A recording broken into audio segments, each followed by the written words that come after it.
চরণে আশ্রয় নিলাম তোমার কৃপায়। এখানে দেখতে পাচ্ছেন শ্রীকৃষ্ণের একটি মূর্তি রাখা রয়েছে, এটিও কিন্তু ফাইবার দ্বারা নির্মিত। এটি হলো মূল মণ্ডপ। মূল মণ্ডপের আগে 3টি স্থাপত্য তৈরি করা হচ্ছে আছে, আর পিলারের গায়ে কি সুন্দর এরকম মূর্তিগুলো তৈরি করা। নিচের দিকে যদি আমি দেখাই তাহলে দেখতে পারবেন বিভিন্ন মূর্তি গড়া হয়েছে, আর এইগুলো কিন্তু মাটির তৈরি। কোনো সন্দেহ নেই মণ্ডপটা উদ্বোধন হওয়ার পরে একটা সাড়া ফেলবে গোটা বাংলা জুড়ে।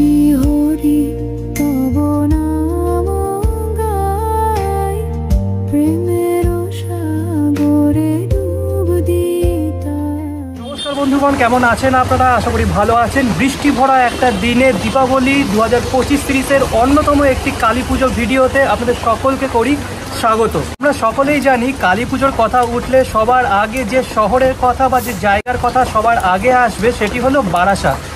বারাসাতের এই কালী পুজোর সময় প্রতিমা সজ্জা বলুন, আলোকসজ্জা বলুন কিংবা মণ্ডপ সজ্জা, সব কিছুতে একটা বড় চমক থাকে, আর এবছরও তার ব্যতিক্রম হয়নি। আজকে যে মণ্ডপের সামনে আমি দাঁড়িয়ে আছি সেই মণ্ডপ এবার কিন্তু সারা বাংলা জুড়ে একটা সাড়া ফেলতে চলেছে, প্রতি বছরই ফেলে।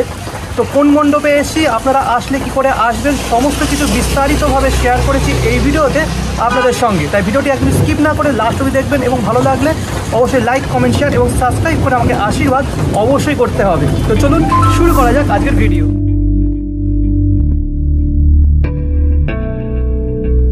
কথায় আছে ভগবান বিষ্ণু আমাদের মর্তে এসে সবার প্রথমে রামেশ্বরমে স্নান করেন, তারপর সেখান থেকে যান বদ্রীনাথে, সেখানে ধ্যান করেন, এবং সেখান থেকে যান পুরীর জগন্নাথ মন্দিরে, যেখানে তিনি ভোগ গ্রহণ করেন, এবং সবার শেষে আসেন শ্রীকৃষ্ণের দ্বারকাতে, যেখানে তিনি বিশ্রাম নেন। এই চারটি হলো আমাদের হিন্দু শাস্ত্র অনুযায়ী 4 ধাম। এই 4 ধামের মধ্যে এক ধাম অর্থাৎ শ্রীকৃষ্ণের দ্বারকা উপস্থাপন করতে চলেছে বারাসাতের একটা জনপ্রিয় বিখ্যাত ক্লাব বা পুজো কমিটি, যার নাম হলো নবপল্লী আমরা সবাই ক্লাব। তো বর্তমানে সেই মণ্ডপের সামনেই দাঁড়িয়ে আছি, সবকিছু আপনাদের দেখাবো, কিন্তু তার আগে সবথেকে গুরুত্বপূর্ণ বিষয় যেটি হলো লোকেশন। কি করে আসবেন এই পুজো মণ্ডপের সামনে সেটা আগে বলে দিই চলুন। দাঁড়িয়ে আছি বারাসাত 11 নম্বর রেলগেটের একদম সামনে। এদিকে চলে গেল শিয়ালদা, আর এদিকে চলে গেল বারাসাত স্টেশন।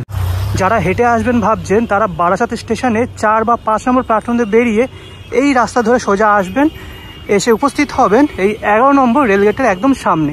পাশেই রয়েছে কলেজ, এই পাশ দিয়ে আমাদের বেরোতে হবে। আর যারা ভাবছেন হেঁটে আসবেন না, তারা 5 নম্বর রেলগেট দিয়ে বেরিয়ে পেয়ে যাবেন টোটো। টোটোয় উঠে বলবেন যে বারাসাত আমরা সবাই ক্লাব। এই দেখতে পাচ্ছেন বারাসাত কলেজ, এই যে তার পাশে একটা গলি চলে গেল, এই গলি দিয়ে আমাদের যেতে হবে। চলুন। তো ঘড়ির কাঁটায় এখন বাজে সবে 2:17, আর আকাশে যা মেঘ করেছে মনে হচ্ছে সন্ধে হয়ে গেছে। তো এটি হলো বারাসাত কলেজ, তার ঠিক পাশে এই যে রাস্তাটা, এই রাস্তা ধরে সোজা 10 মিনিট মতো হাঁটলেই পড়বে আজকে গন্তব্যস্থল। চলুন।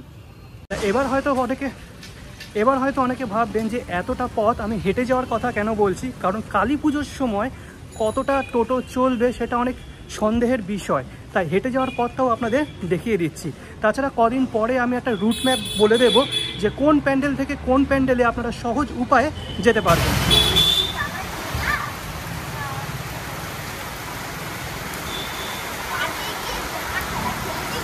বর্তমানে দাঁড়িয়ে আছি বারাসাত নবপল্লী আমরা সবাই ক্লাবের পুজো মণ্ডপের একদম সামনে। এবছর তারা 9তম বর্ষে পদার্পণ করলো, আর এবছর তাদের উপস্থাপনা শ্রীকৃষ্ণের দ্বারকা। বিশাল বড় মণ্ডপ তারা তৈরি করছেন, আর এই মণ্ডপের একদম সামনে দেখতে পাচ্ছেন প্রচুর এরকম ফাইবারের প্রচুর জিনিসপত্র রাখা আছে, যেটি পরবর্তীকালে সেট করা হবে। আর প্রচণ্ড বৃষ্টি হচ্ছে, বৃষ্টির মাঝেই দাঁড়িয়ে আছি। বৃষ্টিটা একটু কমলে সামনের থেকে আপনাদের দেখাবো। 9তম বর্ষ হলেও এদের কাজকর্ম দেখলে মনে হয় এরা প্রায় 90তম বর্ষ পার করে ফেলেছে। ঠিক আছে, এত সুন্দর এদের কাজ। বৃষ্টিটা একটু ধরেছে, এবার চলুন আস্তে আস্তে ভিতরে প্রবেশ করি আর সব কিছু আপনাদের দেখিয়ে দিই। চলুন এই দিয়ে প্রবেশ করি। আর বলে রাখি, এই যে একটা বিশাল বড় মঞ্চ দেখছেন, এটি কিন্তু একটা স্থায়ী মঞ্চ।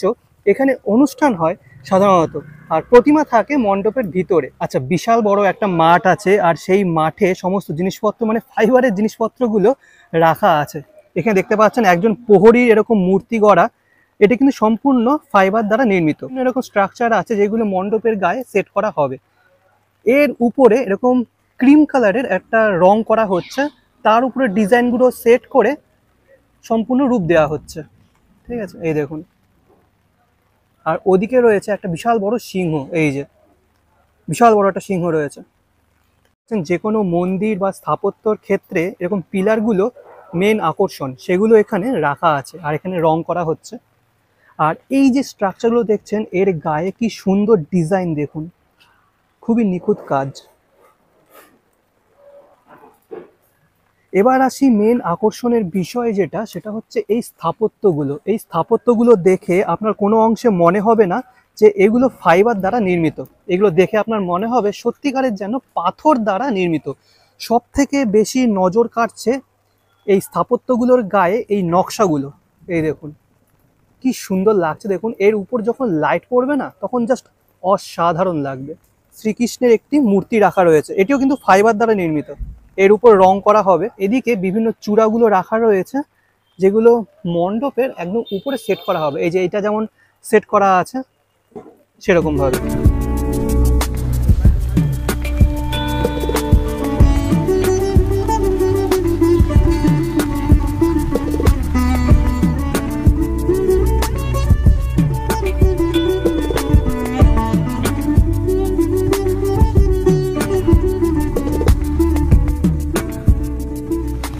এটি হলো মূল মণ্ডপ। মূল মণ্ডপের আগে তিনটি স্থাপত্য তৈরি করা হচ্ছে। প্রথমে বাঁশের স্ট্রাকচার, তার উপরে ফাইবারের স্ট্রাকচারগুলো সেট করে সম্পূর্ণ রূপ দেওয়া হচ্ছে। এবার চলুন মূল যে মণ্ডপটি আছে অর্থাৎ এটা, এর সামনে একবার জায়গা দেখা যাক কেমন কাজ হয়েছে। মেনলি দ্বারকা হলো একটি শহর যেটি শ্রীকৃষ্ণ তৈরি করেছিলেন এবং দ্বারকাধীশ হচ্ছে দ্বারকার মধ্যে স্থাপিত একটি মন্দির। তো মেনলি এখানে দ্বারকাধীশটাই হয়তো নির্মাণ করা হচ্ছে। দর্শকরা যারা আছেন তারা এই দিক দিয়ে এসে স্থাপত্যগুলো দেখতে দেখতে এই যে মাঝখানের অংশ, এখান দিয়ে মেনলি প্রবেশ করবে মূল মণ্ডপের ভিতরে। তো চলুন আমরাও যাই, ভিতরে দেখা যাক কেমন করেছে। এর উপরে দেখতে পাচ্ছেন নাগারা শিল্পরীতির যে শিল্পশৈলী সেটাও কিন্তু আপনি দেখতে পাবেন। এই দেখুন এগুলো কিন্তু নাগারা শিল্পরীতির স্থাপত্য শৈলী। আচ্ছা, তো এই ছিল মণ্ডপের বাইরের অংশ। এবার চলুন মণ্ডপের ভিতরে প্রবেশ করা যাক, কারণ প্রতিমা কিন্তু ভিতরেই নির্মাণ করা হচ্ছে। চলুন।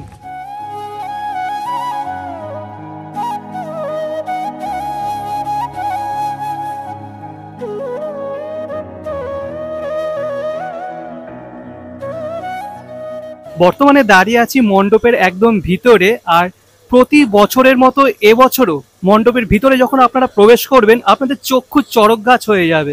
পুরোপুরি মনে হবে যে আপনারা যেন দ্বারকাধীশ বা দ্বারকাধীশের ভিতরে রয়েছেন। এবার দেখিয়ে দিচ্ছি ভিতরের সৌন্দর্য।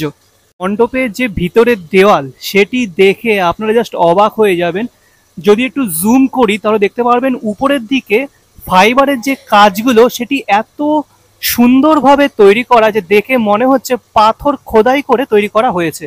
শুধু তাই নয়, নিচের দিকে যদি আমি দেখাই তাহলে দেখতে পারবেন বিভিন্ন মূর্তি গড়া হয়েছে, আর এইগুলো কিন্তু মাটির তৈরি। এই দেখুন অনেক জায়গায় হয় যে মণ্ডপের ভিতরে এরকম মূর্তি তৈরি হলে সেগুলো কিন্তু ফাইবার তৈরি হয়, বাট না, এখানে মাটি দ্বারা নির্মাণ করা হয়েছে। আর এই যে পিলারগুলো দেখছেন ফাইবারের পিলার, এগুলো এত সুন্দরভাবে ফিনিশিং করা যে দেখে মনে হচ্ছে পাথরের উপর বেশ মানে কি বলবো ফিনিশিং করা হয়েছে আর চকচক করছে। ঠিক আছে, দারুণ লাগলো বিষয়টা। শুধু এদিকে নয়, আপনি দুপাশে যদি তাকান তাহলে আপনার চোখে পড়বে এই মাটির মূর্তিগুলি। আর এই মাটির মূর্তিগুলি যে বেদিতে বিরাজ করছে সেই বেদিটিও কিন্তু খুব সুন্দরভাবে রং করা হয়েছে। এই দেখুন, মানে দেখে মনে হবে এটি কোনো কাঠের বেদিতে রয়েছে। দাদা কিন্তু এখানে স্প্রে রং করছে। আর একবার এই মূর্তিগুলো কাছ থেকে আপনাদের দেখাচ্ছি, দেখুন।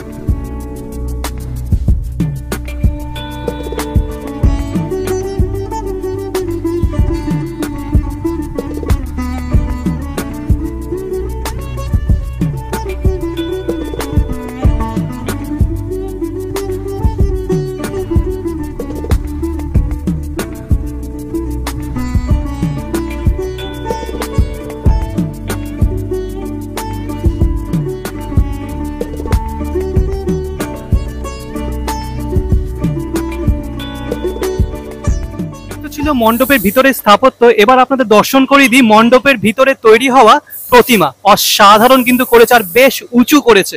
চলুন। বারাসাত নবপল্লী আমরা সবাই ক্লাবের পুজো মণ্ডপের ভিতরে যে প্রতিমা আপনারা দর্শন করবেন এবছর, সেটি কিন্তু একেবারে অন্য ধাঁচে তৈরি।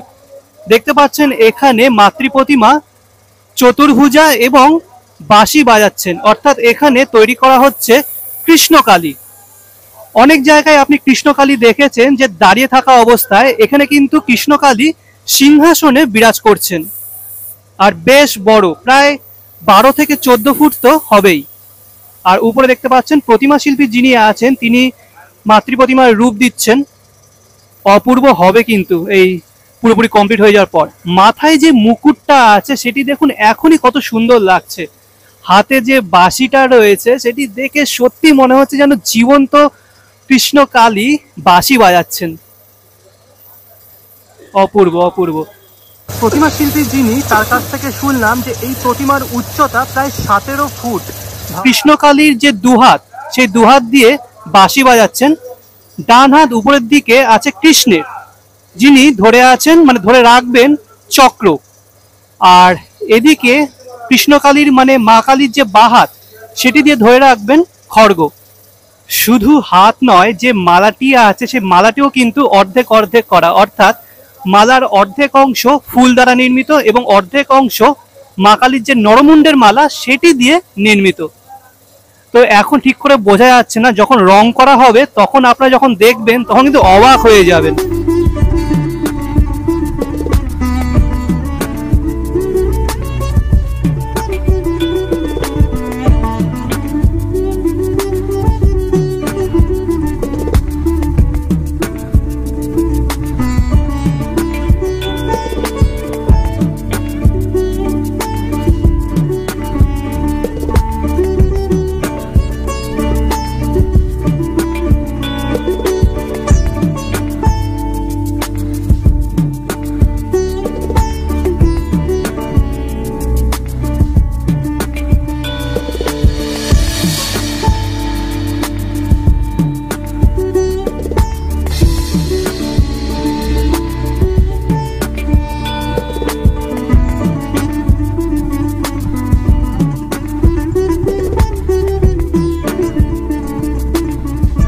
দীর্ঘ 2 ঘন্টা ধরে উড়াধরা বৃষ্টি হচ্ছে, থামার নাম নেই। তো যাই হোক, বৃষ্টির মধ্যেই এত সুন্দর সুন্দর পুজো মণ্ডপ আপনাদেরকে দর্শন করাবো আর নিজেও দর্শন করব। আসি এবার উপসংহারে। কোনো সন্দেহ নেই, মণ্ডপটা উদ্বোধন হওয়ার পরে একটা সাড়া ফেলবে গোটা বাংলা জুড়ে। বাইরের দিকে যেমন কাজ, তেমন ভিতরের দিকে এবং প্রতিমা সজ্জায় কিন্তু একটা বিশাল বড় চমক রয়েছে। পুরোপুরি কমপ্লিট হওয়ার পর কিন্তু দারুণ লাগবে দেখতে। আর যেটা জানতে পারলাম, উদ্বোধন হবে কালী পুজোর আগের দিন। যদি ডেট চেঞ্জ হয় সেটা আমি পরবর্তীকালে আপনাদেরকে জানিয়ে দেবো। তো কেমন লাগলো এই ভিডিওটি অবশ্যই কমেন্ট বক্সে কমেন্ট করে জানাবেন। যদি ভালো লেগে থাকে তাহলে অবশ্যই লাইক, কমেন্ট, শেয়ার এবং সাবস্ক্রাইব করে আমাকে আশীর্বাদ অবশ্যই করতে হবে। চলুন, দেখা হচ্ছে পরবর্তী কোনো এক কালী পুজো মণ্ডপে। আনটিল দেন ভালো থাকবেন, সুস্থ থাকবেন। আজকের জন্য বিদায়।